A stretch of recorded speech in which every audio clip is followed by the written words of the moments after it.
Good morning. It is now 10 a.m. Good morning. Thank you. Good morning. Welcome to the 2021 annual membership meeting of the Fairfield Glade Community Club.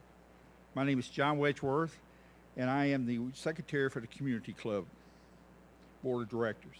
The 2021 annual membership meeting of the Fairfield Glade Community Club will come to order. This morning's annual membership meeting is open to members of the Fairfield Glade Community Club, members of the Board of Directors, key staff members of the Community Club. The meeting is being recorded, and the video will be posted on the Community Club website for member viewing. In addition, today we have a first. This annual meeting is being live streamed via YouTube for the first time ever, so we look forward to doing more of these going forward. So that's an exciting next step for us. And this would not have been possible without the help of three gentlemen, and they're in the back of the room.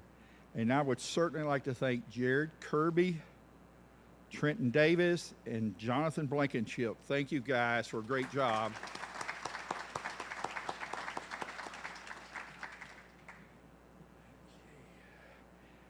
To honor America, please join me in standing for the Pledge of Allegiance and a moment of silence after the pledge for those serving in uniform and for those who have been affected by the COVID-19 virus.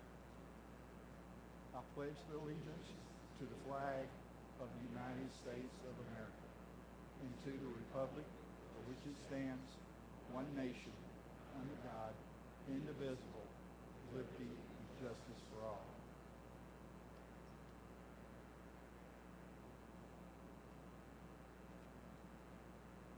Thank you.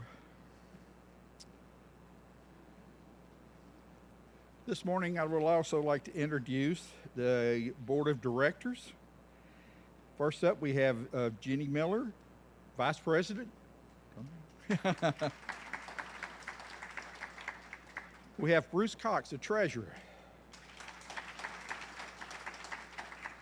We have Misty Galloway, Developer Representative. Barb Storr, Timeshare Representative. Greg Jones, Director at Large. Bob Weber, our General Manager.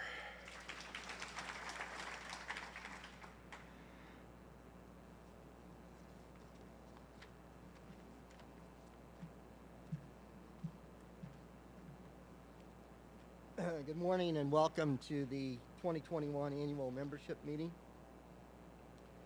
As required by Article 3, Section 302 of the Fairfield Glade Community Club bylaws, the annual meeting of the Fairfield Glade Community Club membership will be conducted on the third Friday of September of each year.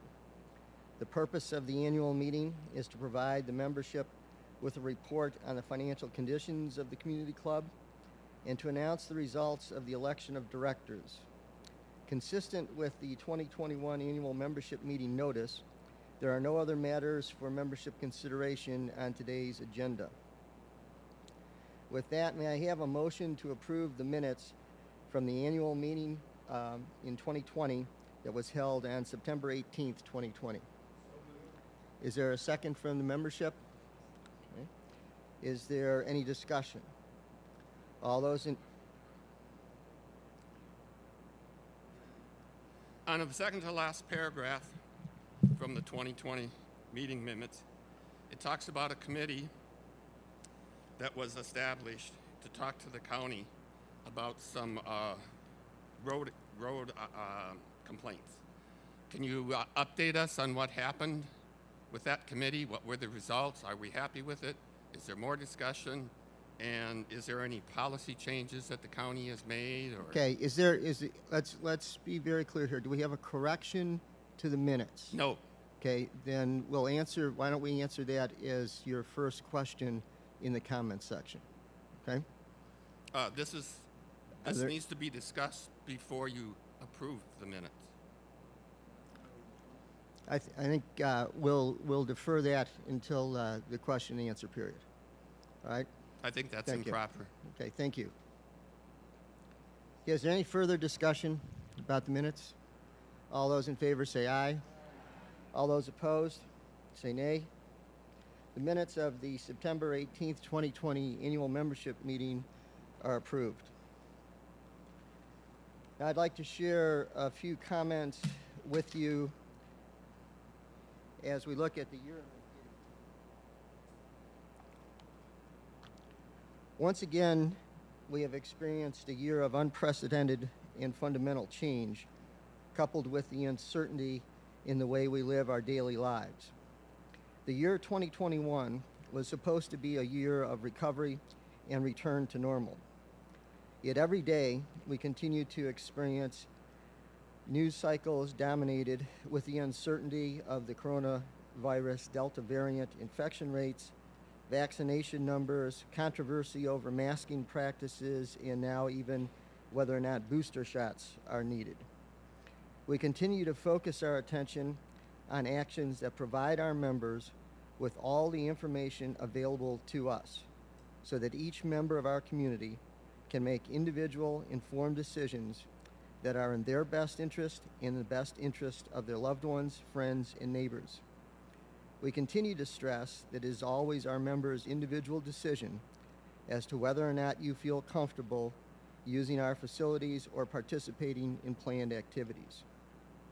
As we stand before you today, we can report that the state of the community club is financially strong. As we finished 2020 and entered into 2021, our financial position was as strong as we have ever been.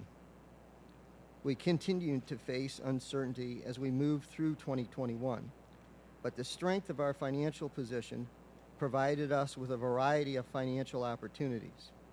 We took advantage of the opportunity to pay off the $1.2 million balance on the Stonehenge loan a year early, saving an additional $73,000 in interest.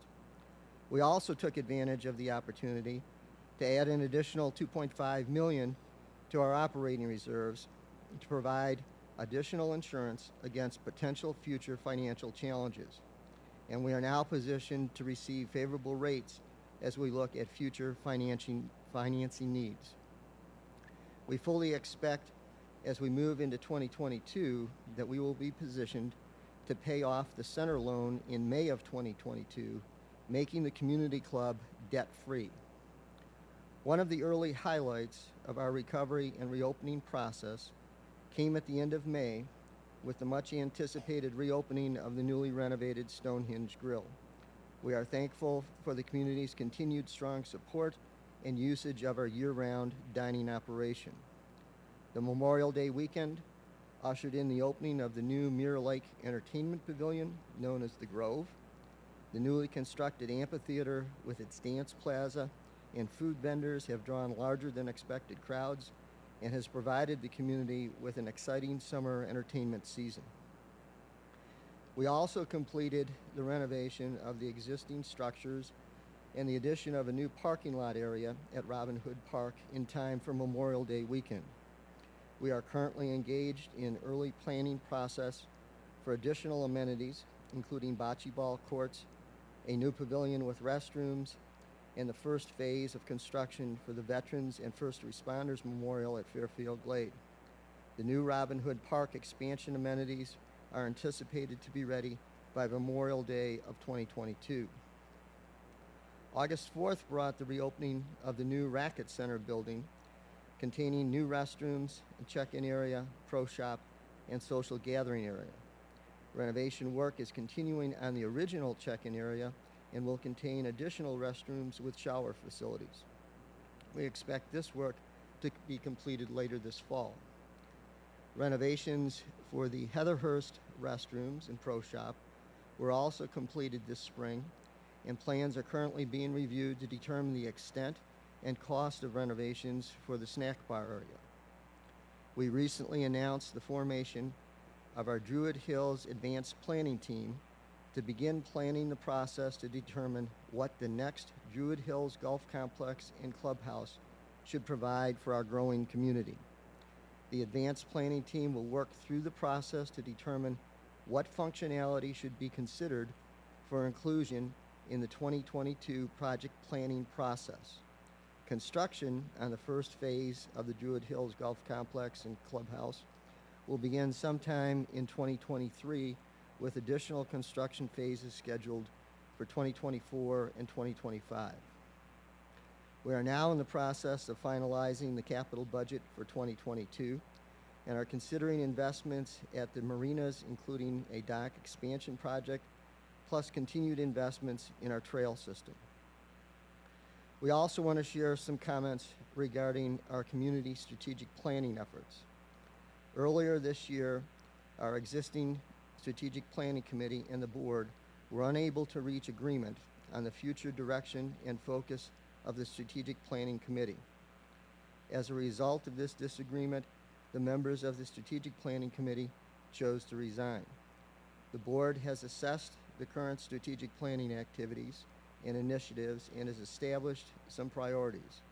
The board is currently revising the strategic planning committee charter and the other committee work plan documents, and will reconstitute the committee later this fall with a focus on the 2023 revision for the community club strategic plan.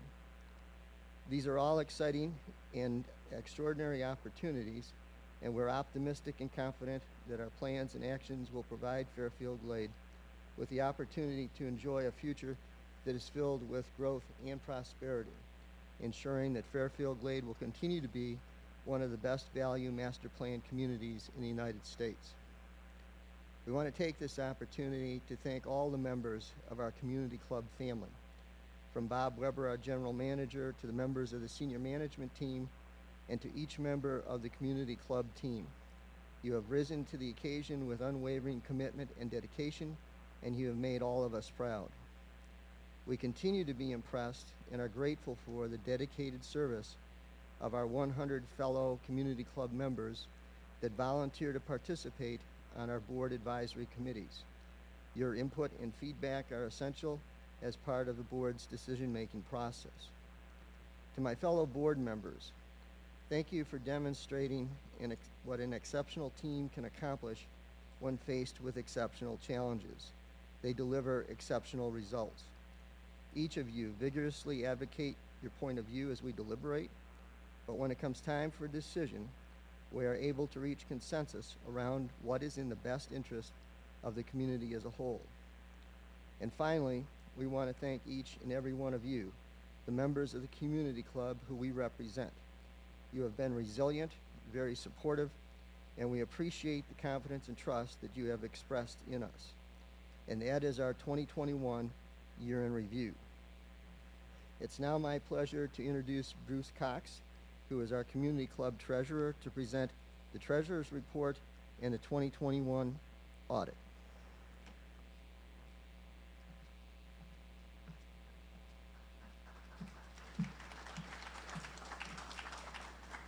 That was for you, Ken, not for me.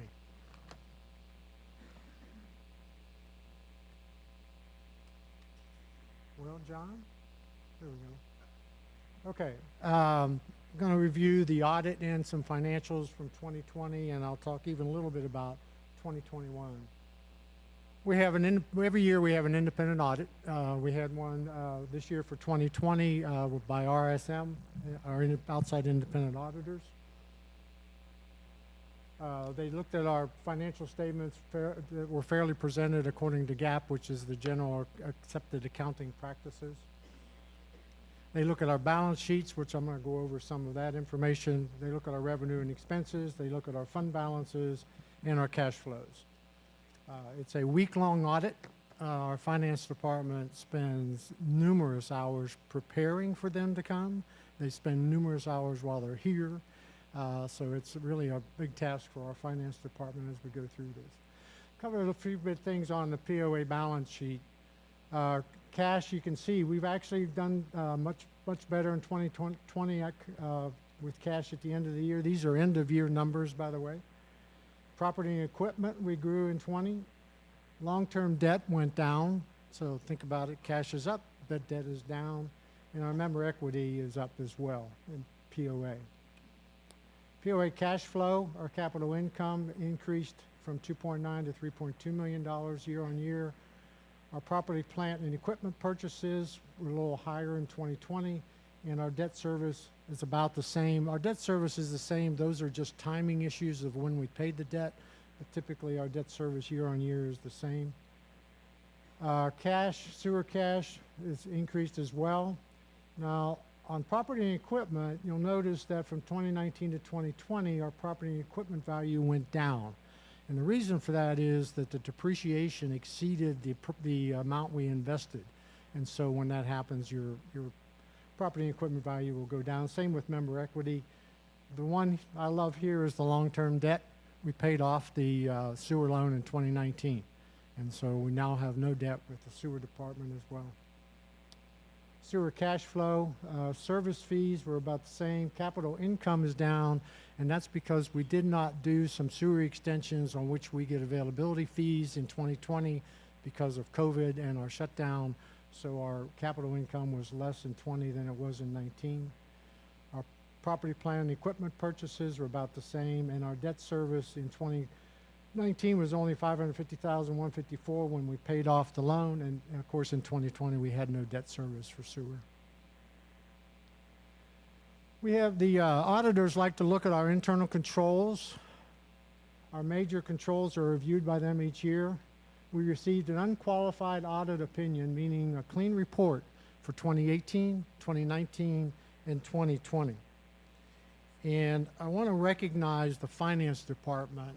You've got to appreciate the thousands of transactions they handle every day, all year long, and yet we, for 3 years in a row, have an unqualified audit, meaning the auditors found nothing inappropriate. And there are two members of the finance department here that I want to recognize, two of our leaders in the finance department, our controller, Angie Clanton, and our financial operations manager, Amy Kincaid. Would you all please stand and be recognized?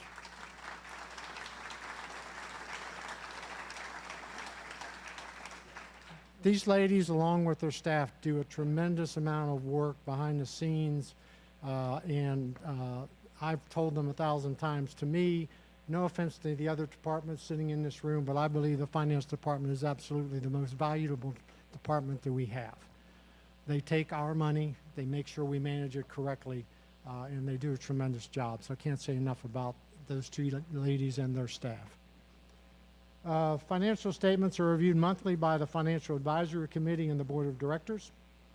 All capital expenditures that are greater than or equal to $100,000 are also reviewed by the Financial Advisory Committee prior to submitting to the board for review and approval. And all capital expenditures between $25,000 and $100,000 are reviewed and approved by the Board of Directors. So we have a lot of checks and balances on all of our expenditures.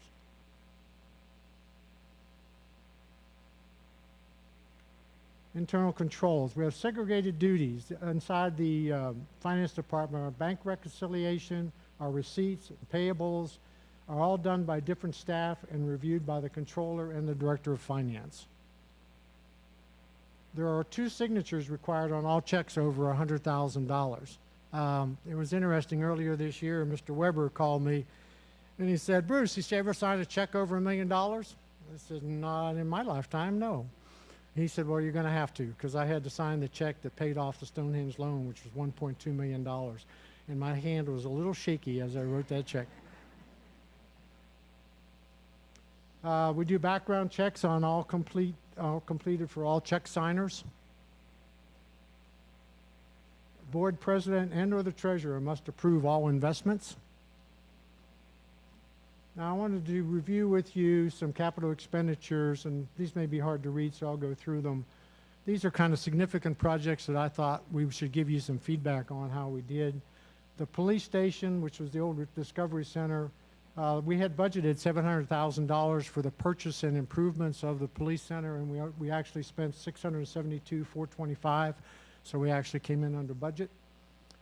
Stonehenge Clubhouse Phase 1. Phase 1 was where we upgraded the pro shop area and the seating area, which was done from 19 in the fall till 20 in the spring. That PR was for $756,000. We came in $28,000 under budget on that project. Stonehenge Club Phase 2 was the kitchen and the entry into the club itself, the outside. That was for $690,000. We came in $111,774 under budget on that. Heatherhurst bunker project was a bit over, and that was because the required much more gravel than we anticipated for the area of the bunkers that we had. Concert Park Phase 1, we were slightly overspent for some Mike Verson design drawings. And then the golf carts in Dorchester, we were under budget by $4,000. I do want to recognize in those top projects of the Stonehenge Clubhouse, those phase 2, especially the MCPC, the Major Capital Projects Committee, managed those projects, and I'm very proud of the results that they got us. Some 2020 highlights. Ken referenced this. It was a tough year, as you well know. We were shut down from March 21st and through April 30th. And then we began a phased approach from May 1st to the current, in June 22nd, we were kind of full open again. During that period, and I reviewed this before, we lost $1.9 million of revenue from amenity fees. So the board and Bob Weber and his senior team sat down and talked about how do we cover this, because we weren't sure at the time when that happened what the rest of the year was going to look like. And so we came up with some major cost savings. I've gone through these before. We eliminated road paving and the lake desilting in 2020. We had wages and benefit savings of $750,000. Our cost of sales were down because we did not purchase the items that we were going to purchase since we were shut down. Repair and maintenance saved 171. Chemicals and sand, we saved 140. Advertising, we cut out advertising for 80,000. We actually saved over $2.4 million, and I applaud Mr. Weber and his staff for the fine management of that during that period in time. We'll talk about 2021 a little bit.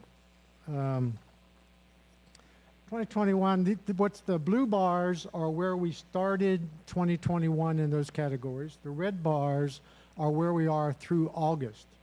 And if you look at POA and amenities operating over here, right here, you can see where our cash has increased since the first of the year.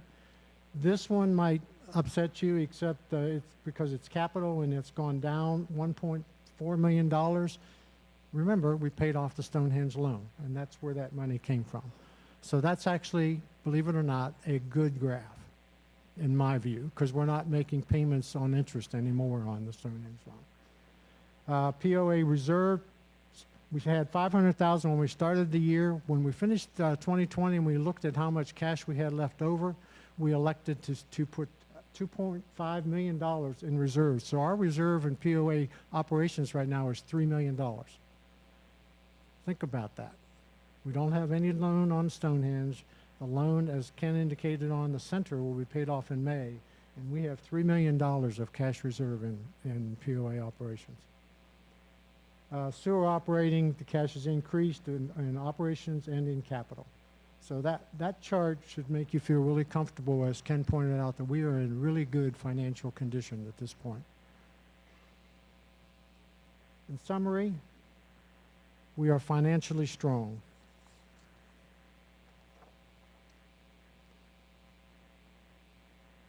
Our cash position is good. Plant, property and equipment is not aging in place, but actually increasing. Our POA debt service to capital income ratio is 9%. In 2017, I think it was 26%. And all that's taking is how much capital cash do we take in and how much debt do we have. And so we've lowered that from 26% down to 9%, and pretty soon that number will be 0. Our member equity is increasing. We have strong internal controls. I will tell you that the audit is posted out on the website if you have interest in going out and looking at it. I'll also remind you that the budget presentation is on November 15th at 3 o'clock. You get to hear me again. I'll talk about 2022. So I'd please invite you to attend and ask your friends to come. And if you have any questions, I'd ask you, if you have any questions now, you can go to one of the two microphones in the back and ask. Or if you think of something later, certainly you can email me and I will respond quickly. So, are there any questions about all that? Can you go to the microphone and state your name, please?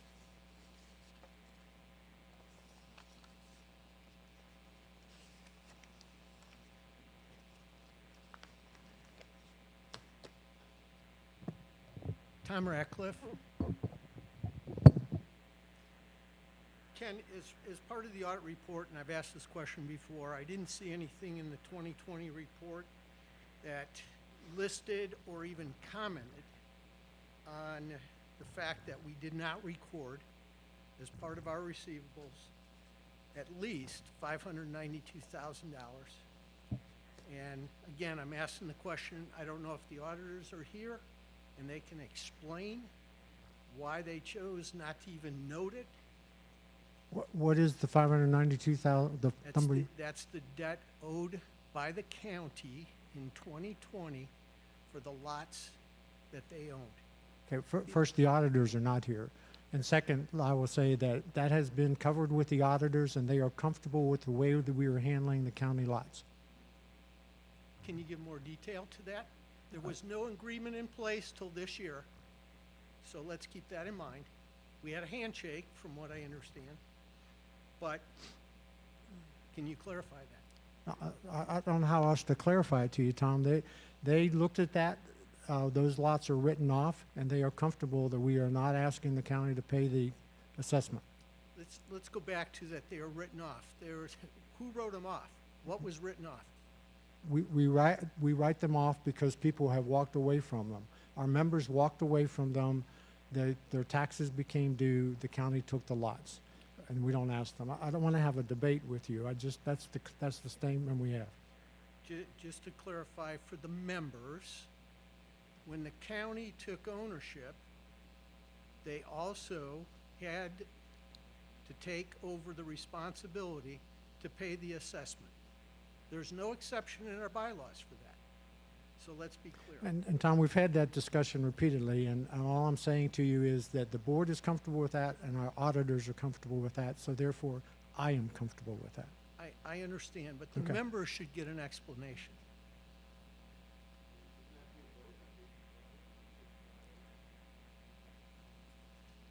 It's 592,000 last year. This has gone on for previous years. So ultimately, it could be, we don't know, could be millions. Do you? Okay. There are other lots that we now have that members walked away from that we don't get any revenue on as well. We write them off. We don't expect to get the revenue, and therefore we don't.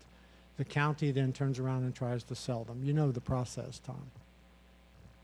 I know the process this year said you guys put the policy in writing, which I commend you, and said, we're not going to charge you. In 2020, that was not in place. In 2019, it was not in place.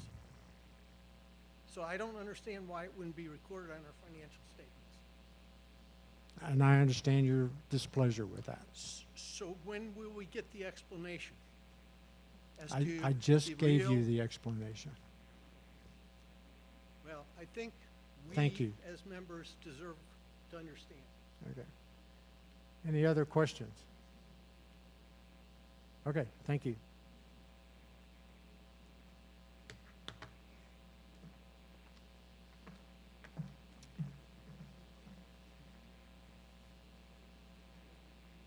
Thank you, Bruce, for the treasurer's report and for the audit report. At this time, I'd like to introduce Monica Heisel, and she is our chairperson for the 2021 election committee to present the 2021 election results. Monica?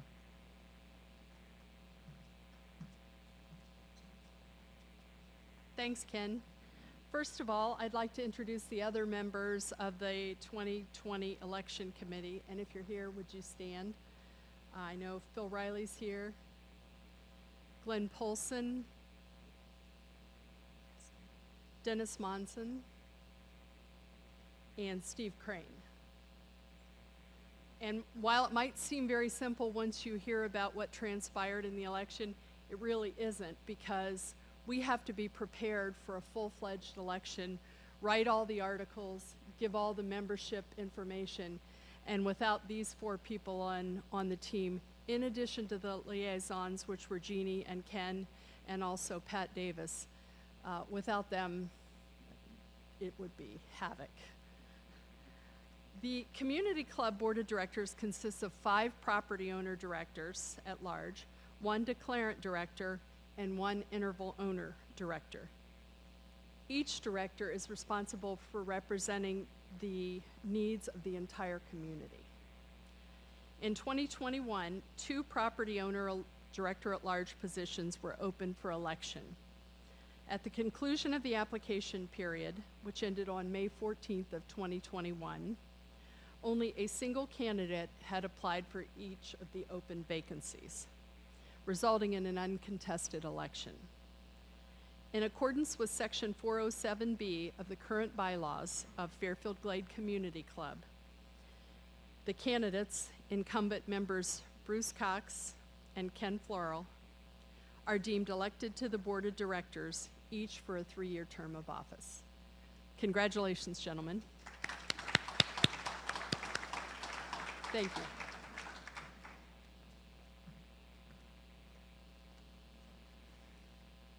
Thank you, Monica. And I do want to add my thanks to the entire election committee for all the preparation work that they went through.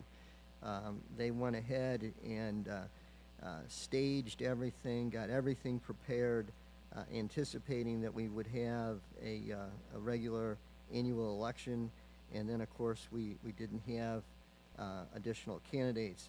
But the amount of work that they put together, and then also this is the first year that we have fully documented all of the activities and have a automated timeline now for all of the events that need to take place. So they have really laid the groundwork for the election process going forward. And so we appreciate all the time and effort that you all put into getting us ready for next year. At this time, the next item on the agenda is the presentation from the Druid Hills Project Advanced Planning Team. And to introduce the presentation is Greg Jones, who is a member of our Board of Directors.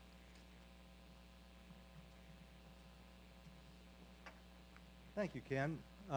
This is the first of what we plan on having a number of meetings about this topic, because the goal here is to not do something to the community, but do something with the community. So you're going to hear the initial presentations today, and then I'm going to go through a few rules, because we're trying to capture information right now and data. We're not trying to make decisions at this point, nor make firm recommendations. So I know I have this, don't I? All right, I'm going to introduce you to the committee, and those of you that are here, we'll have you stand. Myself, I'm the team leader and a board member. Bruce Cox, who you've met, he's the treasurer and he's on the committee. Jeff Houston, he's our director of golf and he's on the committee. Mike Johnson, I don't know if Mike's here. Mike is the chairperson of the golf committee, which is a board committee, and he's there. Dave Miser. There he is. He's on our major capital projects committee, and it's a good practice for us whenever we're doing a major project that we want that committee involved. So Dave's representing that committee. And Bob Weber, back in the back. He should be up in the front. Bob is on the committee as the general manager. So that's the committee, and please feel free to stop them, talk to them, myself, or whoever you'd like to make sure that we continue the dialogue on this. So the next slide here is really what we're talking about. This is the Druid Hills Clubhouse facility. Now, a couple rumors that have already been out there, and we might as well get those out of the way real early. We're not shutting down the golf course. Whatever we do, we will do and keep the golf course open, and there are no plans to bulldoze the whole golf course and start over. These are some of the things we've heard. So I want you to rest assured that when we're talking about the complex, this is what we're talking about. And you'll notice it's really bounded by the parking lots and the current building here, okay? I also want to be clear about something else, and this is very important. There's a lot of rumors running around about what's been decided and who's done what and this and that and the other thing. There have not been any decisions made. That's why we're trying to gather the ideas and comments from the community, because we want to get those filtered into what we're going to call requirements, and then we'll get into the recommendation and decision making. So here's the high-level timeline. For the rest of the year, we're going to consider strategic issues, which there are a couple we still have to deal with. We're going to set up the project organization. We're going to communicate with the Fairfield Glade community. This is one of those times that we're doing that. And key stakeholders. Other stakeholders that we feel that we need to talk to are people that come here for our golf packages.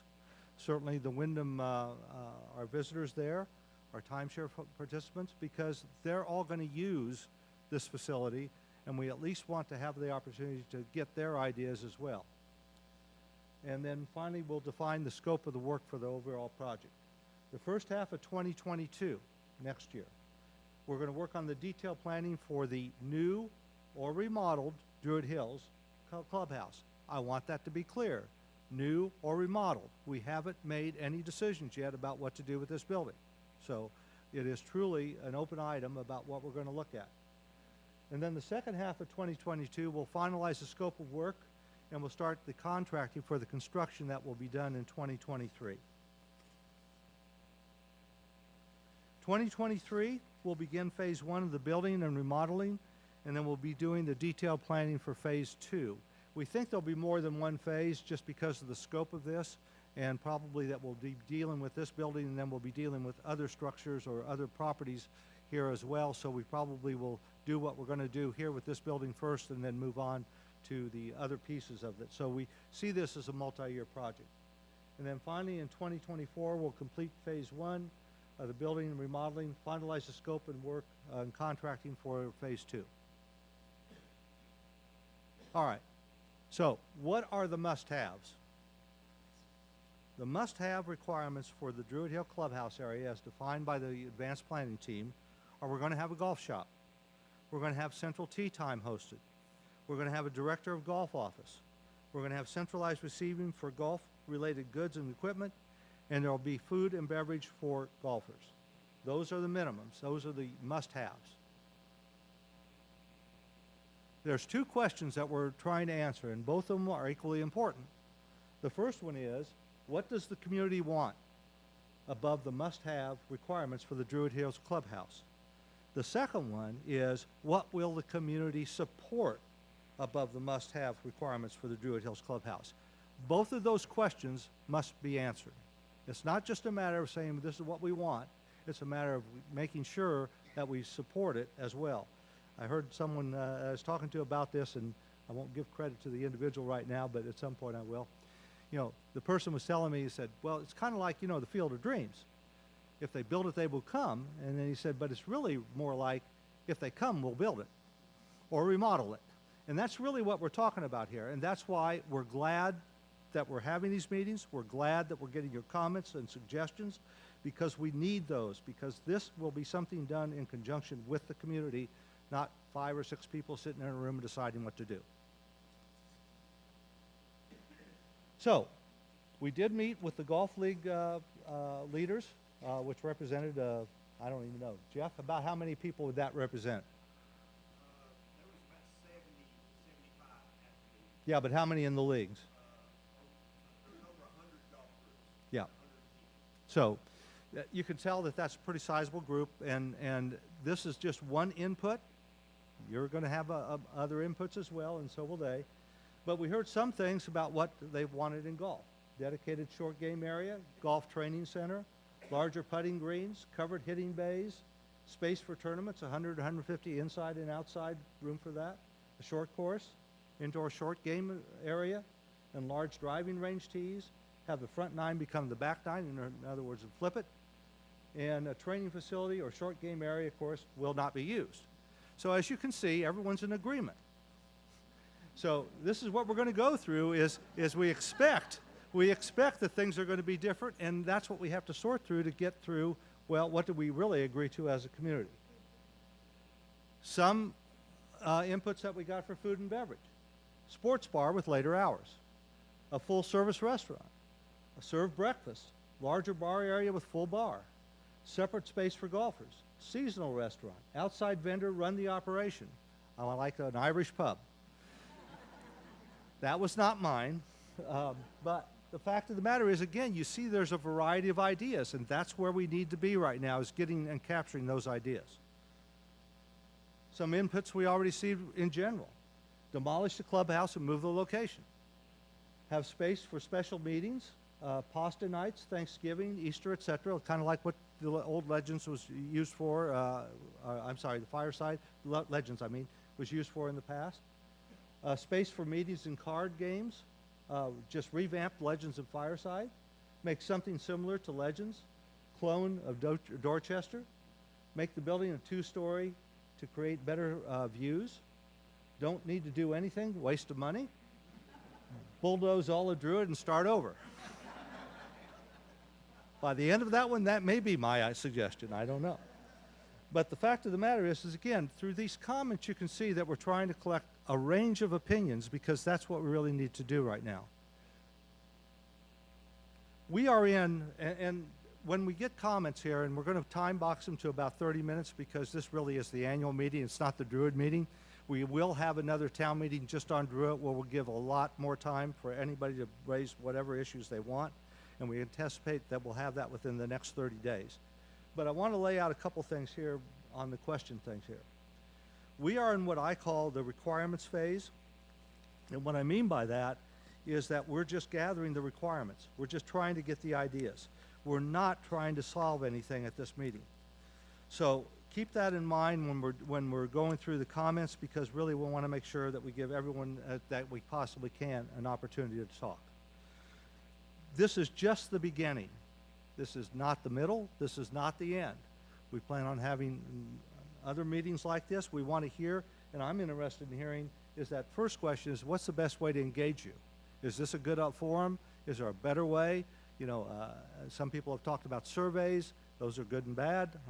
But right now we're trying to gather the information. What's the best way to engage with you? And the other thing is we will have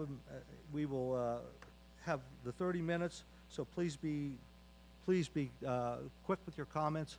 What we're going to ask you to do is go back to one of the 2 microphones, and you can line up. So I've got my 2 scribes. Come along. 3. We got another volunteer. I don't run. The good news is we tried to get the poster boards with the spell check. That failed. So we got manual people. That's going to fail too. So you don't have to grade us on our spelling, but if we don't get your idea up there from the standpoint of what you're trying to say, let's make sure we get that clarified, okay? It's the idea we're looking for, not the whole dialogue, all right? So please state your name and make your comment, ask your question, whatever, and we'll answer any questions that we can right here.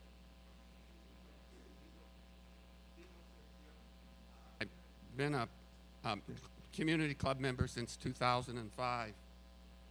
The following information is a brief summary on private clubs published August 1st of 2021 on the website rsmus.com. National surveys continue to show that private dining clubs represent the most popular member amenity offered by clubs. This should not be terribly surprising given the simple fact that more people eat than swing a golf club or a tennis racket. A private member club. The clue is in the name. Private clubs are not open to the public. Privacy, or perhaps better expressed as exclusivity, is one of the primary reasons members join in the first place, and that privacy comes at a price. A club's customer base is essentially capped by the number of memberships plus member guests. This differs from a restaurant that is open to anyone in the community who is prepared to pay the menu price. Competitive pricing. It is always worthwhile for the clubs to compare their menu prices to those of a local restaurant, offering a similar dining experience to confirm the value that private dining clubs represent. Quality and quantity. If a simple side-by-side menu comparison of a club diner to a restaurant equivalent does not point out the value of club dining, then a tasting probably should. Clubs especially serve better quality products, fresh produce as opposed to frozen, and baked rather than purchase bread and serve more generous quantities. The concept of highest quality does not only apply to a la carte dining either. A typical club carries high quality products with a tendency to over-prepare. Staffing and labor. Private dining club members expect a creative kitchen rather than a manufacturing kitchen. While restaurants tend to use hourly line cooks, clubs frequently employ highly trained trained chefs, plus specialized staff. The staffing situation in the dining room is often challenged by prohibition on cash tipping.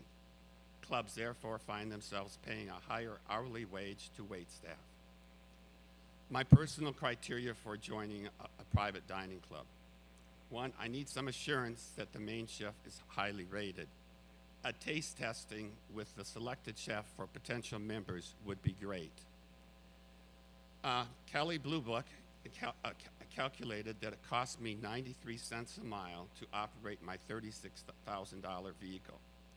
A dinner in Cookville will cost me $80 above the cost of the meal, and a dinner in Knoxville will cost me $140 of the meal for my travel expenses.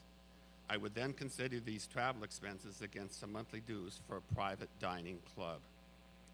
For a private dining club to build a new facility the size of Legends, it would probably cost $800,000 to $1.5 million, which could be cost prohibitive for a new private club. Therefore, I propose that the Fairfield Glade Board of Directors prepare a statement of understanding that the Legends dining area, kitchen, and related areas will be rented to anyone or a group at the rate of $5,000 a month, that all utilities will be paid by said group, and that said group can obtain a 5 to 10 year lease at this price with a maximum of 3% yearly increase in rent. I have a few extra copies of this that I can give to John or to Greg, so That's fine. You understand. So Thank you. I think Nico, before you step away, the idea there is that what you're saying is you would like to see a third party run it? It would be a private dining club. Private Nothing dining, to do with the okay, let's community capture club. that. Private dining club with third party running, right? Yes. Okay, thank you. All right.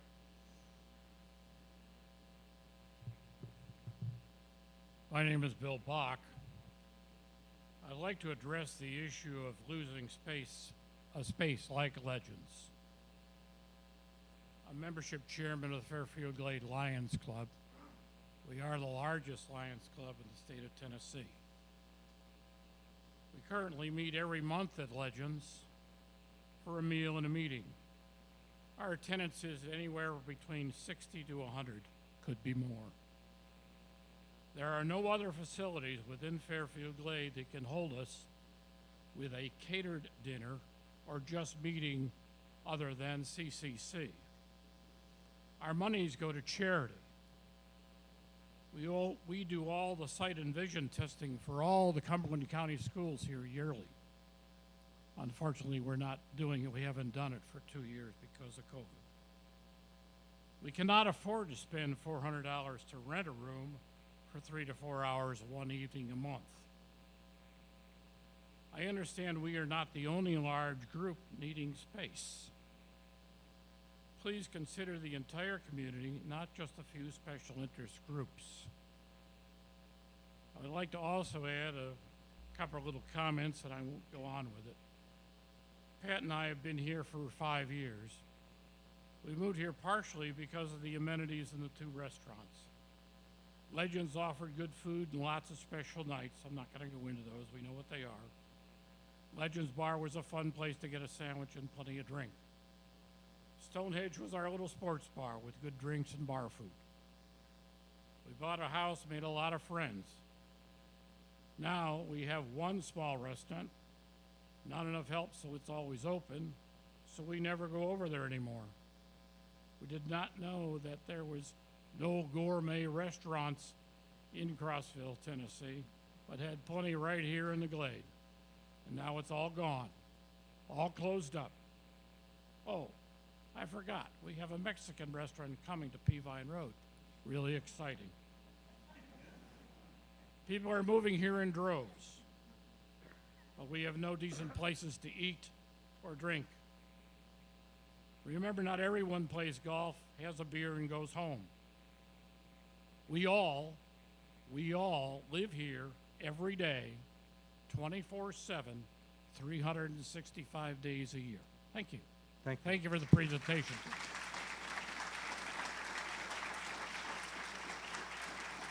Hold on one second. There's one other thing. There's one more slide I forgot, because I know some of you are shy and you don't want to get in front of a microphone. This email is open, and you can make any comment, question, suggestion, or whatever.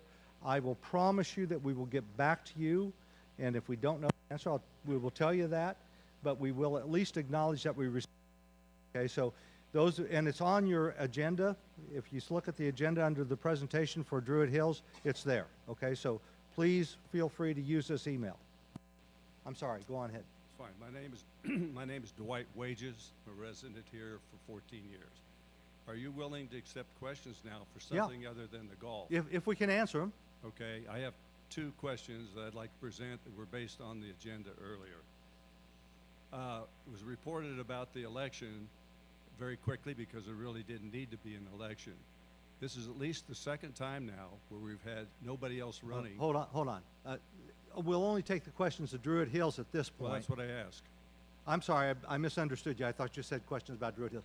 There will be another time when you have the opportunity to. Not today. Yeah, today. Okay. Right after this.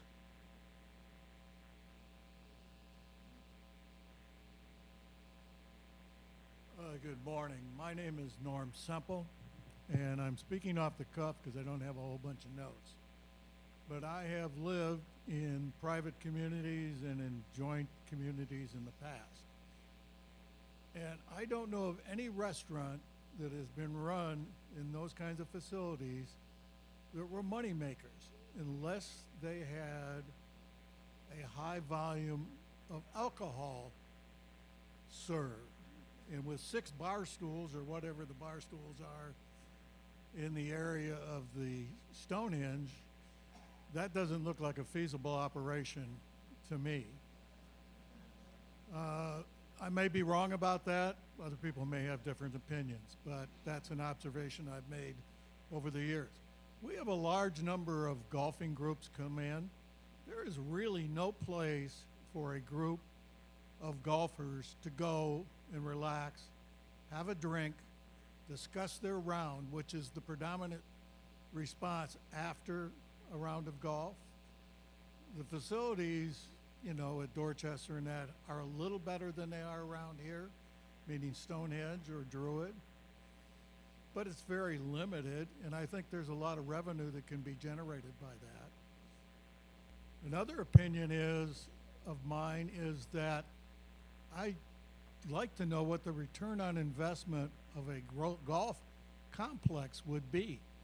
If we spent $800 to $1,000 to $1 million for a building, how many sets of golf clubs and shirts and accessories are we going to sell to recoup our money? Since that seems to be the main concern of everybody here, is getting money back. How fast can we make money? I thought this was a community for the people, and in a restaurant and facilities like that are an amenity, and an amenity means pleasure and access to items that you want to use. Not necessarily if they're profitable. Certainly if they're profitable, better. But there are other options that you can look at as far as qualifying membership, quarterly minimums, all those kind of things that I don't think have been considered. That's just my opinion, and that's it. Thank you. So let's capture some of that. I think, yeah, please correct me if I'm wrong, you talked about quarterly minimums or some kind of a minimum, a pay kind of forward kind of thing. Is that correct? Okay, let's make sure we hit that down. All right, anyone else? Okay, I'm Sue Holgan. I guess I'm going to make it short and sweet. I get tired of hamburgers and hot dogs and french fries. And we got a restaurant here that used to serve pretty good food. And we came here for parties, we came here for brunch, we came here for dinner. And now we have nothing. And we had our meetings here. I belong to different societies. I play golf, pickleball, all of the above. But that's not about that. It's about the people and what we have in this community as a community. And we don't have anything, as the other gentleman said. And yes, we can rip it down, we can remodel whatever we need, but let's get something that the people can use. Because I'm tired of, and my friends as well, we go to Knoxville, we go to Cookville to eat because there's nothing around here that's good dinner food or luncheon food. Just like our bar, it was updated a few years ago. It's not open. We too, like the golfers, like to come in to get a drink, maybe after pickleball, maybe after a gathering. We have no place to go, to sit, talk, and just have a drink and enjoy everybody's company. But we need to have something for the people because we don't have it now.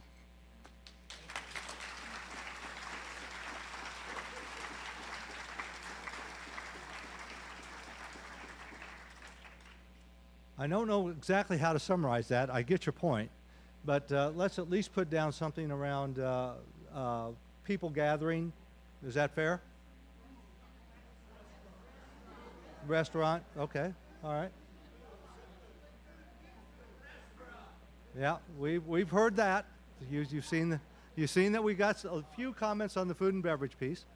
Anybody else? Go on ahead. Yeah, good morning. My name is Locke Kelly. I've been coming here since 1979, so I've seen Fairfield Glade evolve through the years. It's been interesting. But my questions are two. Your first bullet contained strategic issues. I'd like to know what strategic issues you're considering in light of a lack of a strategic committee to incorporate that. And I'll get up later and talk about that. Well, but the other thing is granularity on golf training center. I've heard various comments about that through the weeks here. And sometimes I almost feel like that is driving everything else. How critical is that going to be? What's the size of it? And is that going to drive the activity around which we plan everything else? Okay, let me respond to both those questions, okay? And I'll take your second one first. The training facility is an idea, a concept, if you will, that we've heard about. What we have to do now is take all of those comments and all those ideas, if you will, and synthesize them into really what are going to become requirements. As we do that, we're going to have to define what a training facility means. We haven't defined that yet. I don't know, it could be something as easy as throwing a mat out there and hitting balls, or it could be a much bigger complex. Exactly. We have to make that decision. So the idea is, at least anyway, that what we talked about as a committee, is that we're going to start forming smaller committees to get into the details of this, to really kind of define what those things mean, so that when we talk about a training facility, we have a definition. We have more than just a concept. We got an idea of what it's going to look like, what it's going to contain, how big it's going to be, those kinds of things. That needs to be worked out. We haven't done that yet. Okay? Is that fair? Oh, yeah, that's fair. All right. The second one on strategic issues. The strategic planning effort is a little different than what we're talking about here at Druid. Here at Druid, we're talking about those strategic issues that affect what we might do here at Druid. Okay? And there are a couple of those. And they would be? Well, one, for instance, and this came up in the golf committee, so I'll go ahead and say it as well. You may or may not know, but we do not own the driving range and the maintenance barn facility. We need to get that worked out with the developer to get that fixed so that we know what land we really have for everything, okay? So that's a strategic, that's an example of a strategic issue. Now, we're in communication with the developer. We don't see any problems with trying to get that resolved. But those are the kinds of things that we need to do, because we're not going to start doing anything, remodeling or certainly not rebuilding, until we know what the land print really looks like for us. Is that kind of the idea? Yeah. Okay. So, other strategic issues? Well, there's other things that the board is considering about, you know, what other facilities we might have around here. Some of that conversation is moving through. We have to take that into account of what we might do here at Druid Hills. Also, there's nothing that says that everything that we talk about in terms of a requirement, if you will, needs to be done at Druid Hills. You know, for Right. instance, maybe we can leverage the center for some larger meetings or for some larger activities like Thanksgiving or that type of thing. So we have to take into account more than just what we might do here at Druid Hills. We have to take into account what we have available to us as a community. And vice versa, you have to take into account what the strategic goal of the community is Absolutely. to further develop Druid Hills. Right. So it seems a little out of sync. However, I'll give you this. It's unfair for me to ask you for a lot of granularity when, as you mentioned, you're going to have committees that are going to develop that. Yeah. So I look forward to seeing that at future meetings. You will, and that's our intention. And that's one of the reasons why I wanted to find out ideas about what's the best way to engage, because, you know, we can do a lot of things. We can committees, we can continue to have town halls. You can say, well, we don't care, we just give us a report. That's the kind of thing that we really want to hear as well. I like to hear you say town halls because that's kind of missing, and we can use that to help drive this process forward. Thank you very much, Greg. Thank you. Good morning, Greg. My name is David Bain, and I have I've sent you a couple emails. I'm sorry, am I next or someone else? No, you're up. All right. First of all, I'd like to thank you guys for all that you do in your position. You're somewhat underappreciated. I know a lot of people don't understand what goes on behind the scenes, and there's a lot of work when you volunteer for these situations. I've been in many of them, and I understand that. Secondly, we have two communities that we're serving.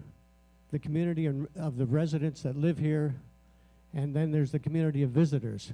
So we have to take those into consideration and look at those kind of things to serve both of those populations and demographics that come here.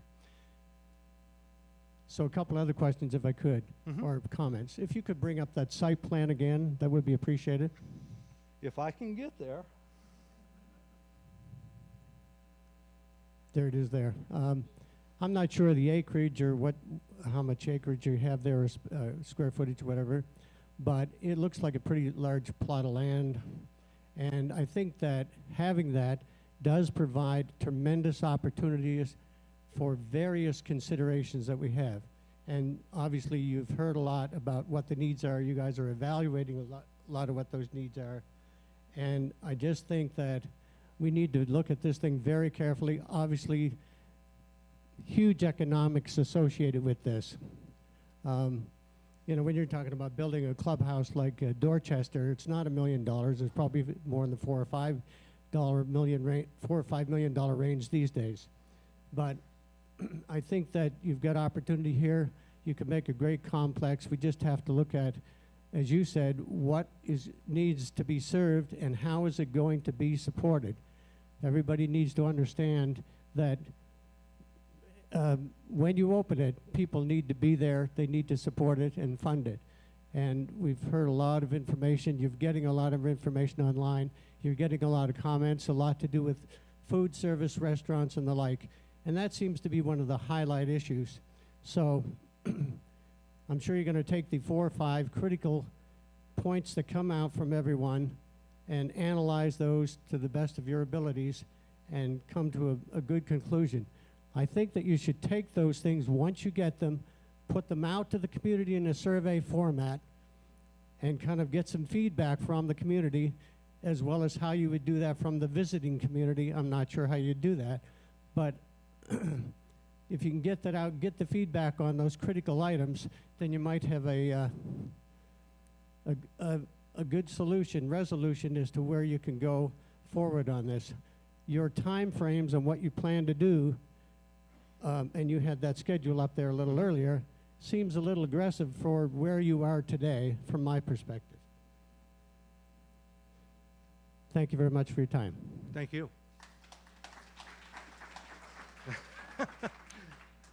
My name is Steve McCauley. I've been a resident of almost 10 years. I applaud the board to look forward in doing something, okay? I applaud you on that. But I've got some issues. The members of the committee, there is not one person on there that deals with food. That shows me it's leaning not doing anything with the food. I hope that's not the case. We like to support our own amenities, but I have been unable to eat at Stonehenge because I can't make a reservation because I don't have 8 people. Now, I may not even have 8 friends, but I have never, my money that support this community, I can't even eat because there's not, I can't make a reservation because of 8. I have never, ever heard that. So they're discriminating against me. That's a ludicrous idea that I can't eat there after 5 o'clock because I can't make a reservation. I think you're hearing something about having a restaurant. And I've talked to a lot of people and my friends that said they want a restaurant here. I think it would be a disaster of not having a restaurant here. And I think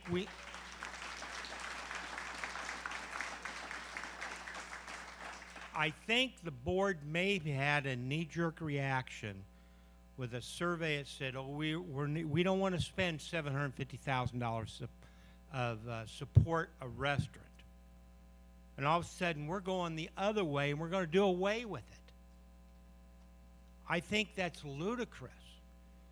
I think a restaurant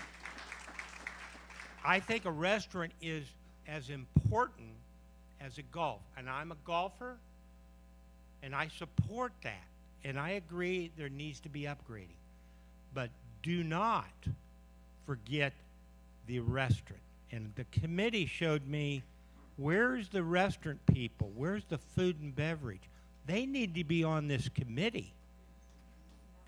Let me respond to that a little bit. It is our intention, this was just the advanced planning team. It's our intention to have a whole committee on food and beverage. And we will have food and beverage expertise on that committee, okay? So, yes, pardon me? Okay, so that was one thing. The other thing is probably at the end of this thing, I'll be looking for friends too, so maybe you'll get 8 of us. Well, it's all according how you're going to vote if you're going to be my friend. Point well taken.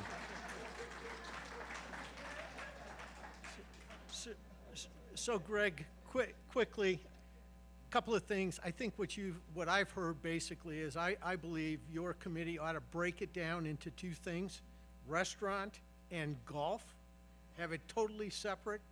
And then I would also ask, as part of the restaurant, because there's always been the complaints about subsidy and so forth, define, come up with criteria, and implement as part of the plan how it will be run and who are the best people to control those restaurants. Thank you. So, Tom, in response to your question, that's what the second piece of this question is. That's the second question. So it's our intention to do things like financial planning and that type of thing, what I call a business case about why what we're going to do makes sense. So that'll get involved in the community, because it's not just going to be good enough to say I want. It's going to have to show, and it may not show that it's going to pay itself off totally. That may be okay. But what we're going to have to do is we're going to have to, at least anyway, run enough financial information to know this is what we're going to have, this is what it's going to cost, and this is what we expect to be the revenue stream. Okay? So, in terms of your two large breakdowns, we've talked about those. We know that those two are going to be there. There's going to be a golf portion, there's going to be a food and beverage portion.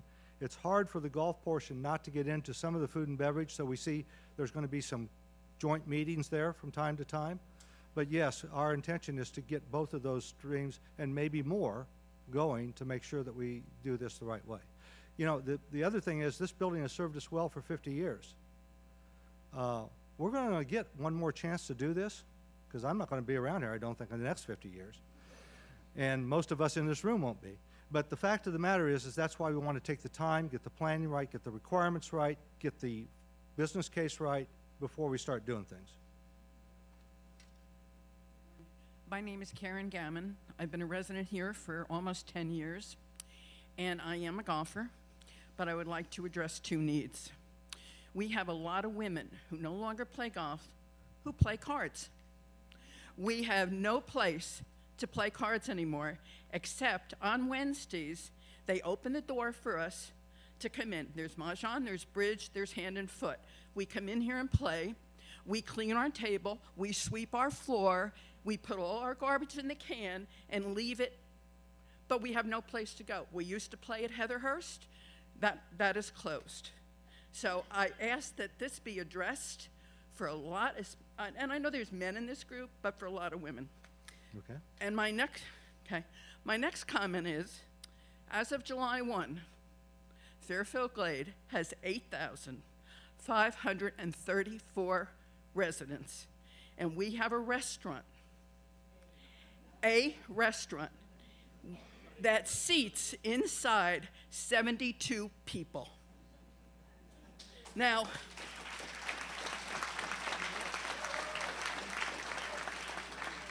when winter comes and Stonehenge remains open, do you expect another 40 people who now sit outside to be able to sit outside? Okay? I mean, just makes no sense. There was a statement made in the last couple of months that the food and beverage people who volunteered their time were asked to step down. They were no longer needed. And I don't understand, we talk about food and beverage. Are you all talking about food and beverage with a hot dog stand? Or are you talking about a restaurant? Please consider these things. Please consider card rooms. Please consider that people are getting older. And this is a community that should be treated as a community, not just singular. Thank you. Okay. So let's make sure we get the card room on there. And again, I think that's a comment around a full restaurant type of thing, correct? Yeah, okay, all right. We're gonna have to move quickly. We only got less than 5 minutes, so I don't know, how many are in line there? All right, this is Rose All right, Camarino. let's I go quick. just moved here. I've been a project manager, and guess what? As a project manager, I would have a plan, demolition and actually move in. When I have a space, I move you out of this space and provide you a space so you have a nice, clean, undisrupted process of doing business. You're not providing that for us at all. You close down this beautiful facility for breakfast and lunch and dinner, and my goodness, I have no place to do business to bring people here. I have been an influencer on bringing people to Fairfield Glade. I have nothing. You're not helping me to bring people here anymore. Yeah, we got a nice review in Where to Retire magazine. Guess what? That's what brought me here. And that's where I'm telling my people from all different states, you can invest in this property, because guess what? Rose chose this property. But we have no place to eat anymore. We have to go far away. And after a couple of cocktails, that doesn't make sense. You're telling us to wait with your planning committee a year, a year and a half to maybe break ground? I'm sorry. I'm not 30 years old. I don't have the time, all right, to wait a year and a half, another year to actually have it built, and this is all we get kind of thing. Oh, I'm having trouble with that. Okay, I really like this place. It's gorgeous. Keep it open while you're planning. Thank you. All right. Let's capture timing. Timing. T-I-M-I-N-G, timing. Okay? We're going to let two more speak after this gentleman. That's it. Well, this is a quick comment. This is Norm Semple again. I'm disappointed from what you took away from what I said, that we have a minimum to change the restaurant. That's not what I said. I said Okay. there's a lot of varieties. The other thing is, I said there we needed a 19th hole. I didn't see that up there. Okay? I think the demographics here are changing dramatically. We've had 1,500 people come in the last year. They're not all looking to spend $15 for a meal. All right, so hold on a second. Let's get changing demographics. Let's get 19th hole. Those are my comments. I just thought I was misquoted, that's all. Okay. Okay, reopen Legends. We do have that comment from earlier ones too. Okay. All right, go on ahead. My name is Linda Yates. I've been here 13 years. I moved here when I saw what a beautiful facility you had to come and dine. Why can't you open it now? Do you have any plans to open it for us to be able to use it this year? All right, so again, the reopening. Hello, I'm Mary Kay Jacobson, and I just want to reiterate what the last 3 or 4 people have said. I applaud you for the strategic planning, but we need to have an interim plan to meet the need for a restaurant. I think that's pretty well the tenor of the group here, is we need to have some place on site to dine. Thank you. All right, so let's put in interim plan while planning. All right. Like I said, this will not be the last opportunity for you to give us comments and that type of thing. We're really very much interested in your comments and your opinions and your ideas, because that's how we're going to do this for the community. So I'll turn it back over to you, Ken.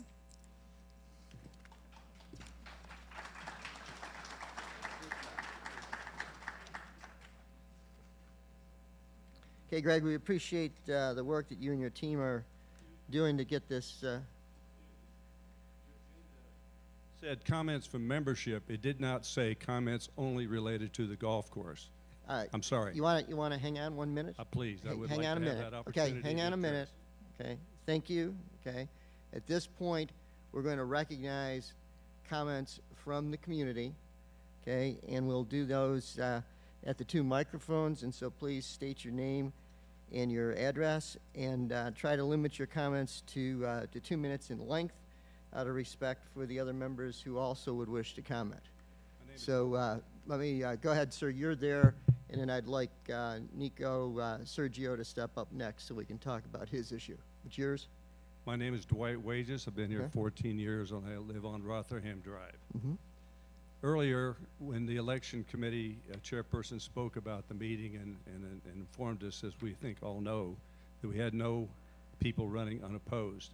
This is at least the second time in the 14 years I've been here, it might have been more than twice, where that has happened, where we had no opposition. I'd like to understand from the board, or you representing the board, why you think that's happening. Because that is not really, for a community this large, we have plenty of qualified people. For some reason, they're not running, because we, in my not too distant future, we had 6 people, I think, at least running for 2 positions. And now we've had 2 times now where we haven't had anybody. Why does the board think that is happening? Well, we can start by saying we think that they were happy with the 2 candidates that they had. Okay. That's But one. let me let me get to this, Dwight. You know, as I look at it, there is absolutely nothing that stops any single person, including you, from filling out an application to run for the board. Now, you know, if you choose not to do that, then you get what is available and who has chosen to run for the board. You know, that's and fine. so you're welcome to do that. We'd love to do that. We're going to have another election next year. So That's fine, if okay. you'd like so- to step up, go So ahead. that's your response. I have one other quick question. I recall, and if I'm wrong on this, I can be corrected by someone on the board who remembers the history. When we decided to do the needed work on the sewer system to fix it, and we had the investment, I do recall that we were informed that when we had this extra assessment attached to us, that when that was expired and had paid off, that we were going to receive that money back, i.e. reduce our POA or our fees, because we had a one-time assessment. I don't know if you were here, Bob, at the time, or that was your predecessor. Can someone speak to whether that's right or wrong? And if you don't, if you don't know the answer, you can get to me separately. But I think it's important for people to understand. You're talking two separate things, Dwight. There's POA and there's sewer. Sewer is what I'm speaking about. Sewer is what you're speaking about. We are generating additional reserves in sewer, and we are currently doing a 10-year strategic study on what impacts are we going to have on the sewer system going forward. And we'll be making a decision very shortly as we look at what are those future requirements as to whether or not we can reduce the sewer fees that are generating the reserves. If in fact the expenses coming are going to be significant, then we would want to continue to build those reserves in order to cover those future costs. Okay. So more to come on that. So the point I'm asking, I believe what was communicated was that when we had that retired that sewer expenses, the assessment that we were charged, which I think was $3 or $4, I don't remember for sure, that was going to come back to us, i.e. we would not keep increasing our fees, they'd either be reduced, etc. And I don't think it ever happened. So what I'd like to have is someone look at the history of this and come back and tell me, did we not say that we were going to retire that actual fee against us in our normal yearly dues? That's my question. I hear what you're saying, you might decide to do that. But that's a little different than if we were promised that it was going to be taken away. And that's what I'm asking. Okay. Yeah, Okay. Joe Fitzgerald, I have just two quick questions. Why was Legends closed in the first place? Because it's part of the process was to get Stonehenge open, shut Legends down, and let's also. So now my next question. Hang on just a second here. Let me explain something here. Okay. We have difficulty staffing staffing Stonehenge right now. One restaurant. Okay. To run two restaurants would mean we would have additional staffing issues. And all you have to do is look around the neighborhood to see who's hiring. Okay. Everybody's hiring, so staffing is a critical A new gas consideration. station in town is opening up and they're hiring 150 people. A tech company from California came in and hired 50 engineers and designers. A restaurant just opened up on Peavine Road, is opening up on Peavine Road, and will obviously have a staff, okay? I don't think these people go into business to lose money. They know that the potential for workers is here, okay? You have to make it attractive for people to work here. You have to make it, when you had that food committee, and I went to that presentation, I was embarrassed, okay? Okay. They talked about the lack of staffing and this and that. They never talked about employee retention, employee training, okay? It's what really happened to Legends was a management problem. Okay. They don't, the people here, and I've been here for 4 years, the people here who ran the food service department don't know how to do it, all right? My next question is, why isn't Legend open now? You expect us to wait for 2 years while this property gets redone? Okay. Any definition of resort includes restaurants, right? The board is here. Let's have the board explain to me why they're not reopening Legends while this process goes on. Because I wouldn't be able to staff it. You don't try. You know, you don't. Now, You can use that very flippant to me and say, "Well, I can't staff it." All right. Then how does people hire 150 people? Let's take a look at Forte's downtown. Do you know that I couldn't get a reservation last weekend at Forte's? What days are they open? That's their choice. All right. Okay. They have this, the 4 years that I've been here, they have the same staff, the same young ladies and gentlemen are still working there, okay?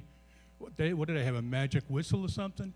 No, obviously they're doing something right with their employees, all right? And when you say you can't hire staff, it's not the staff's problem, it's your problem, all right? You have to look at your management team and say, what are you doing right and what are you doing wrong, okay? Because you can't get people to work here, it's not because of here. We're nice people. People love working for us, all right? They love serving us, all right? So don't flippantly say to me, I can't get staff, so I'm not gonna open up Legends again, okay?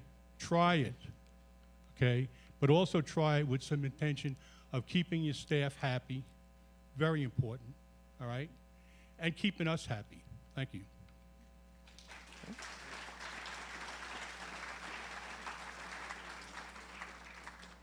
Is that Nico? Are you Nico, back? yes. Okay. Last year, tell me what you got on the minutes from last year that you wanted to talk about. someone made a comment about all the service vehicles that park on the road and it's not wide enough to drive into the ditch or whatever. And it was stated that the board created a committee that would talk to the county about the issue. Tell me again. Second to last paragraph on page 6.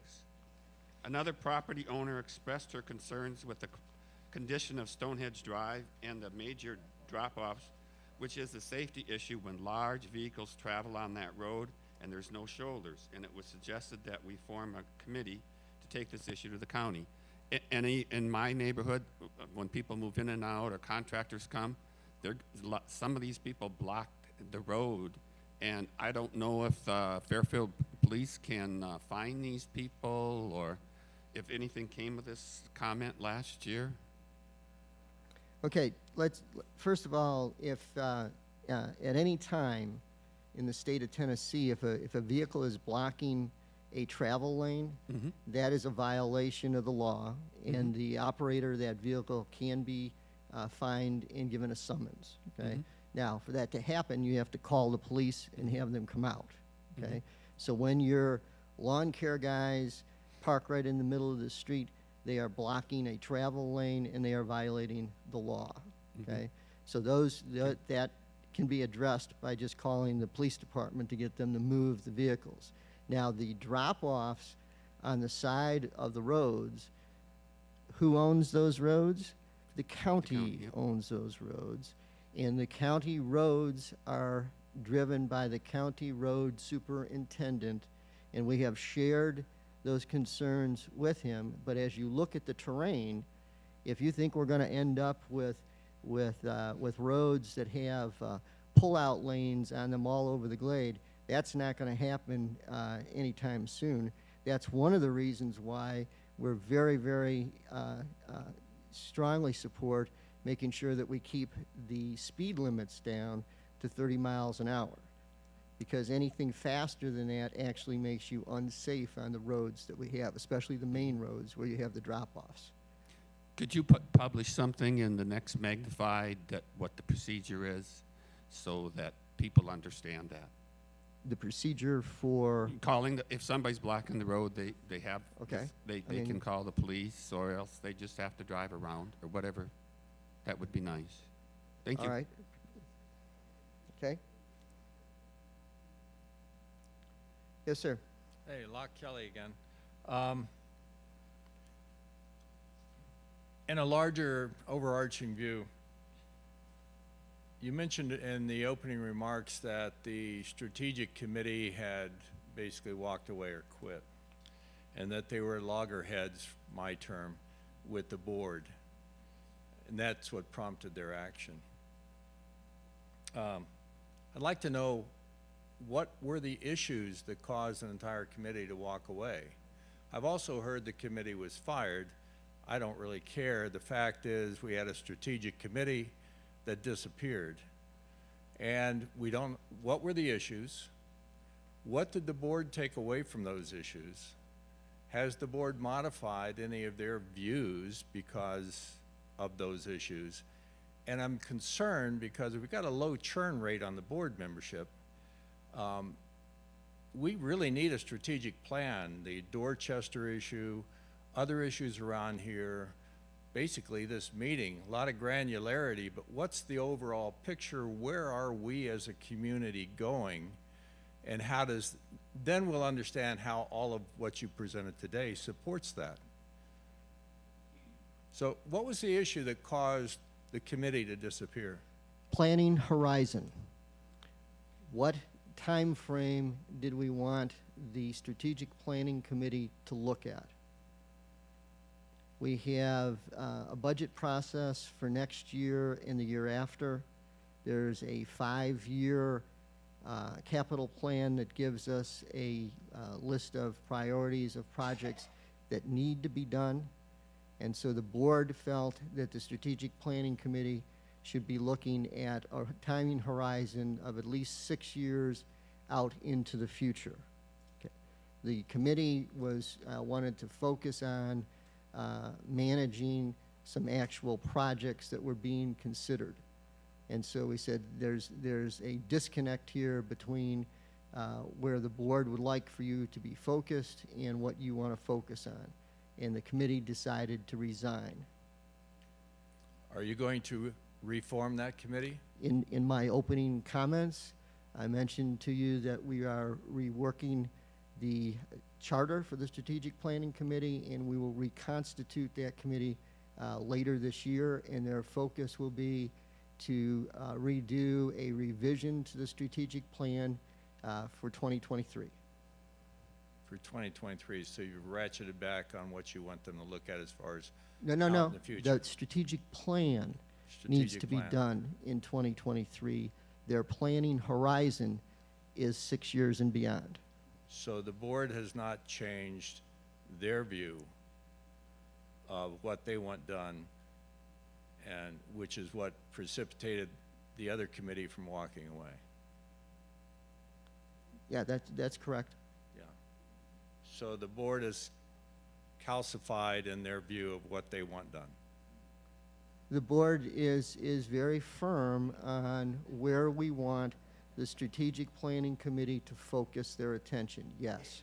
And it is not on managing current projects that are being constructed. Even though the current projects play into a strategic plan. Well, they have migrated into the execution phase, which is what we're doing this year and next year. The planning committee needs to be looking at where do we go from here in the future, okay? Thank you for your answer. Okay. Yes, sir. Hello, Stu Napier, 63 Brummel Lane. I had two comments. One is I think it's important to have a short-term range on projects with strategic planning, whatever you want to call it, because Druid should fit into the overall idea of what you might want to do if you were considering something with the center or being around the center with food services and other things, and working with the owner, Mr. Anderson, of a lot of the properties that are in the community. That all makes sense to me, and I assume that that's part of what the board is undergoing in discussions. And and let me just add, Yeah. that's absolutely correct, because restaurants need not be owned by the community club. They can be owned by others, okay? And so if there are opportunities to recruit others that want to do that, then we're open to doing that. Right, okay. My second. Now, and let me just make one more comment on that, is Mr. Anderson, on a previous occasion, actually did a national search of restaurateurs that he was trying to recruit to come in and open a restaurant here, okay? He could not find one single restaurateur that was interested in coming to Fairfield Glade to open a restaurant. Right. Okay. One of Okay, the. and so the question there is why, okay? And part of that is the demographics and the churn that you would see in the Glade, and those restaurants obviously are looking to be open full-time all the time, okay? And we are a seasonal community. Okay. Oh yes, yeah. Let's be very. Hold on. So let's be very clear here, okay? This community, we drop 40% of our residents during the wintertime. Okay, that's the reason. Part of the reason that we don't keep all the golf courses open that we could. We shut those down so that we can rotate through them, because we don't have the folks here during the winter that would support things at the level that you would during the summer. So do you build for the summer capacity and then you're empty part of the winter? And so you have to balance that as you're doing your planning process. That's part of what we're going to have to look at with any kind of restaurant consideration for Druid Hills, is that, you know, is it seasonal? Is it full-time? What is it going to be as we go forward? But that's part of what has hindered some of the external investment here. Right. Go ahead.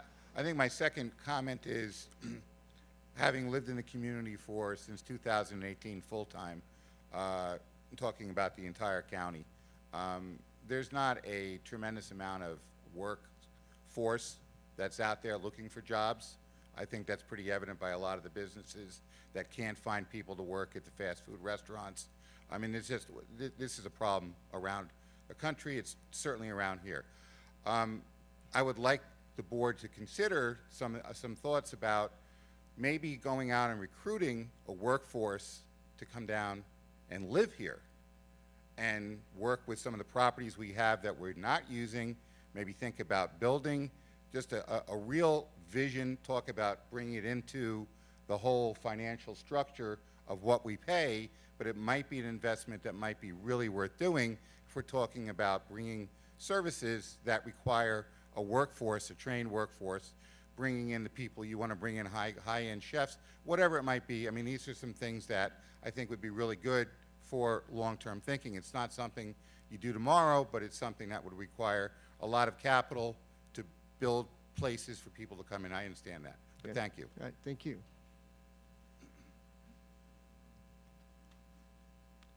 We have one over here. Yeah, Phil Noland. We're basically new. We just come down here in 2020. We bought the lot and built a home, and just to let you know, I'm really happy with the restaurant's response, with people bringing it up, because the land we bought from this gentleman, he told us, he's been down here for years, and he told us we were in Ohio. He said, you come down here, be expected to go to Cookeville or Knoxville to eat. So I'm very happy that this is all brought up, because even though you made a comment, 40% leave here, that leaves what? 60%. That's more than half. So you got the people. You got the people to, and that's what my weakest thing. My wife's blind. She's got a guide dog. She gets out, walks. But I'm always kidding her all the time, where do you want to go eat? And that is, I'm glad this is all brought up, because I think you're getting a lot of input from restaurants. And then I got one more question, if you could help me with. How many members do we have in Fairfield Glade?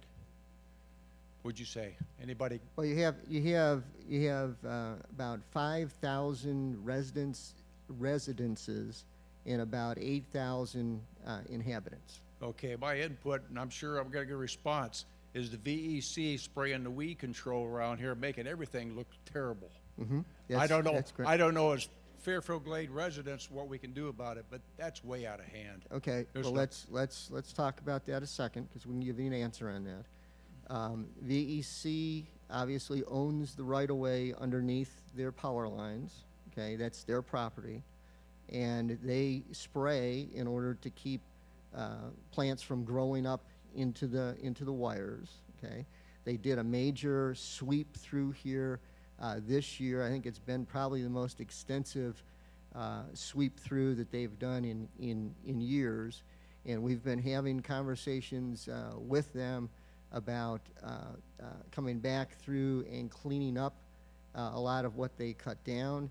And then how do we partner with them to maintain those spaces without the need for them to come through and spray as often or as much as they did this year. So that's an evolving situation. We'll see where that goes. Their initial response to us was that we spray it, it dies off this winter, everything will be fine in the spring. And we said that's really not good enough. We need a better answer. And so we're working with them to figure out what we can do on that. Okay, thank you. Yes, sir. Hi, Bob Emmerich, Stonehenge Village. I would like to follow up on the point that Dwight Wages made about why does it seem that no one's running for the board, or that there seems to be a paucity in that. I think we can all agree that our country is pretty divided in opinions. And if you happen to express an opinion on the wrong side of the spectrum, you're basically wiped out or blacked out or censored or whatever. I myself have been censored 6 times by Google simply for expressing different views on the virus and use of hydroxychloroquine. I think that it is becoming a pretty pervasive thing throughout this country. And I think we might have a little bit of that here. I'm talking about 2 things. I'm talking about there was an election of the board members about 2-3 years ago when there were 2 positions open. Those positions were filled. At the same time, one of the existing board members, Harry Price, resigned. That left an open position on the board. Having just come off an election, I think it was kind of a slam dunk to figure, well, the person who got the 3rd highest votes would have become the next director, right, of the board. That did not happen. The person who came in 5th got that position. The people with the 3rd and 4th positions, most votes, were ruled out. Now, the word is, and this could be a rumor, I don't know if it's true, but the word is, and I have it on a pretty good account, that there were interviews and that the 3rd and 4th highest vote getters were ruled out because they were basically wave makers. And I agree with, I know both of them. They were wave makers. They were highly qualified CEOs of multi-million-dollar corporations. They had done a lot of campaigning, a lot of people heard them. They made a lot of sense. They had some problems and some questions and issues with the way the board was running things, and they wanted to address that. I suggest that they were basically suffered the same thing of what used to happen in the days of yore. If 2 warlords tried to have a battle with one another, they would send out heralds. And if the one warlord did not like what the messenger of the news were, the herald, he might end up losing his head. I think that's kind of what happened here. The 2 guys who should have been in running for it were just obliterated. Now, that goes along with the fact that we have 2 papers in this neighborhood, the Vista and the Glade Sun. Has anyone looked at the editorials recently? They all seem to be pretty rosy.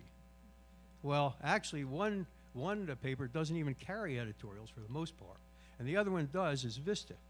And has anyone seen Vista in any of the Fairfield Glade facilities? The answer is no, because this is the issue is at least about 3 years old. And I remember when the Vista was basically censored because they were carrying information in the editorials, which were people's opinions, that basically were not very complimentary of the board and the way they were running things. The Vista basically was banned from the community, if you will, from Fairfield to Glade. That issue came up at an election at least 2 years ago, I think, or 3 years ago, and at least 3 people on the board here right now all basically kind of indicated, some of them definitely, others say, well, we'll look at that, they would reinstate the Vista, because after all, Vista was a vehicle for stating people's views. It wasn't, they even said it's not our opinion, it's the opinion of others. Vista to this day has still not been reinstated.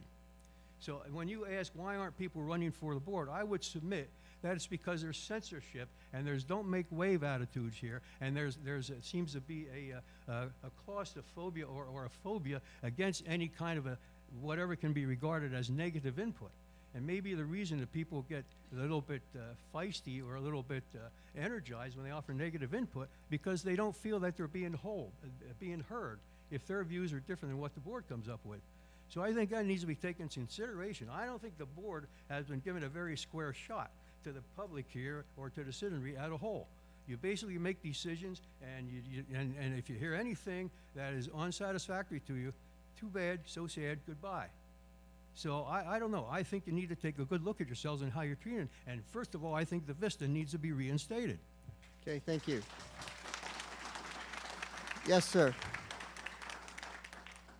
Yes, sir.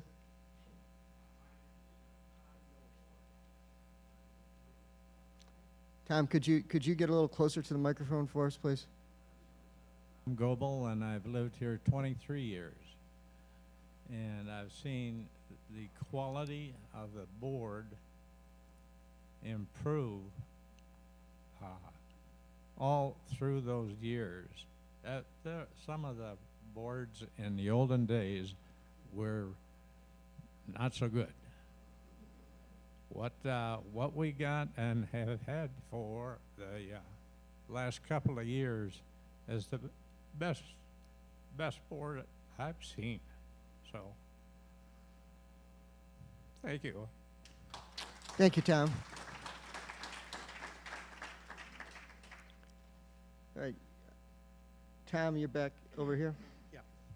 Okay, first of all, to address, Ken, your point about the elections and people running, you know, I would just also like to call out, because you've heard me say this before during all of the board meetings this past year, you know, we have to look at the voting structure. When Wyndham gets 1,300 plus votes automatically, there's a question. Look down your board members, and I would submit to you, to my knowledge, there's one individual that was elected solely by the people. Solely by the people. And Tom, how would you know how Wyndham votes? Information that was put out. Would you? No. Okay, I got you. I'm asking you a question now, Tom. Mhm. How do you know who Wyndham marks their ballots for? Because you're insinuating that somehow you know that Wyndham has voted for individual candidates. How would you know that? It's a very good question, Ken. I will tell you that I have information that was provided to me, and where I found the records of the voting, how the voting was broken down.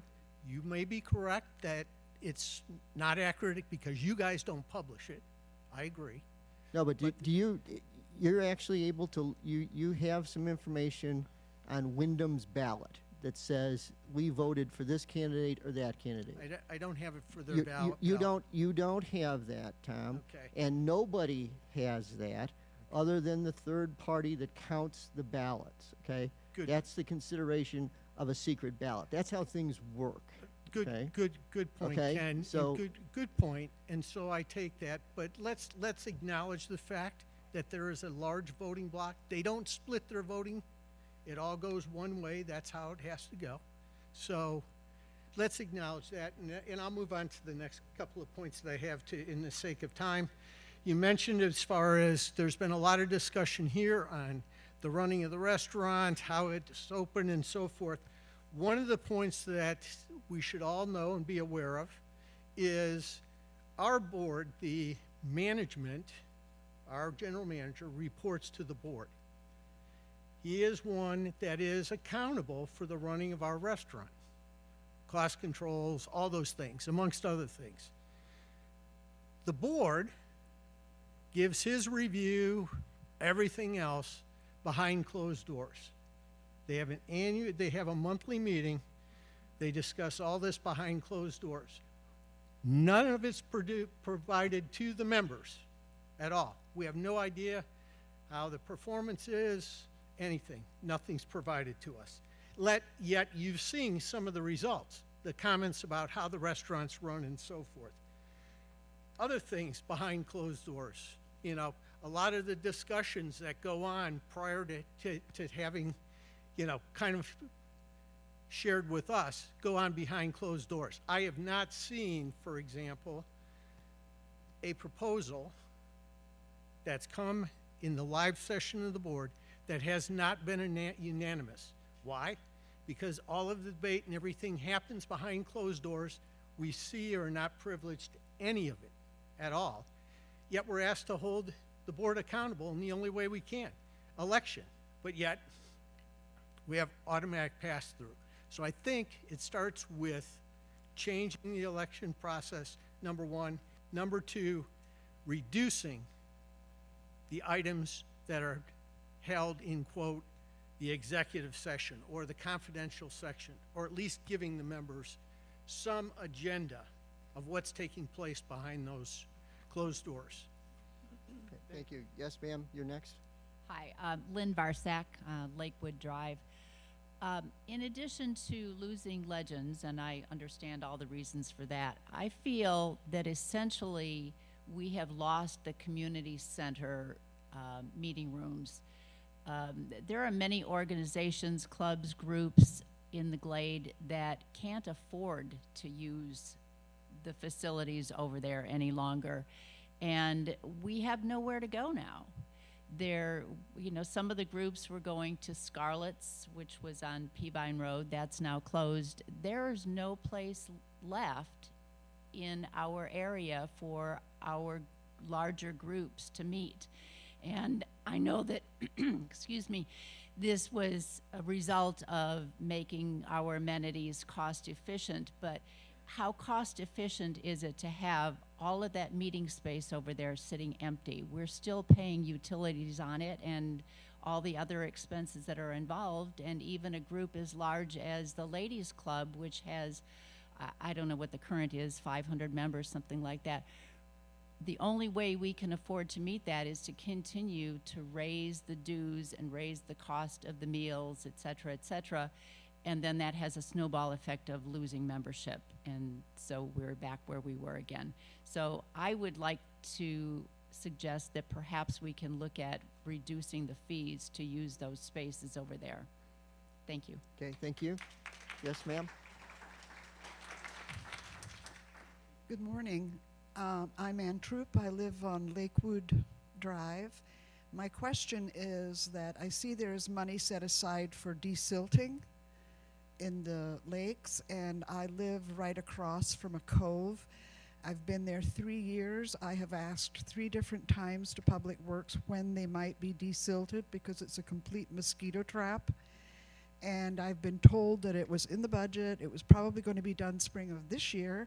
Well, spring has come and gone, and we're still fighting with the mosquitoes. Do you have any idea when this desilting will take place? We do October.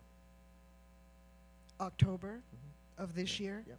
Yeah, we have we put $165,000 a year into the budget for desilting, and we rotate through the lakes, and we bring in a consultant to go take a look at which areas, what lakes need to be desilted and when. So that's something that we have now as a recurring item in the budget. Okay. Okay. Thank you very much. October through December is when they're going to be on site. Good first. Yes, ma'am. Kathy Kenzer, Renwick Drive. I would like to circle back to the blocked roads. And from what I understand, and I don't know this for a fact, is that contractors, including lawn people, can only work in the Glade during specific hours. And if they're on highly trafficked roads, such as Stonehenge, should they provide a flagman? But they have been told that they need to place cones out behind the vehicles to warn people that they're stationary as opposed to moving. But if they're actually blocking a travel lane, okay, then they are in effect breaking the law, and you need to call the police on that. You mean the person driving down that road needs to get on their phone and call the police to report that? Is that what I'm understanding? Well, who else would report them, ma'am? Maybe the people who have them working on their property. Maybe the Fairfield Glade seers that drive around, maybe they would make the phone call. Maybe the police would walk up to them as they're passing, as they're doing their routes. Okay. All right, thank you. Okay, I have no one else at the microphones, so at this time I'll entertain a motion to adjourn. Is there a second to that? Is there any discussion? All in favor, say aye. All those opposed, say nay. The motion is passed. We stand adjourned.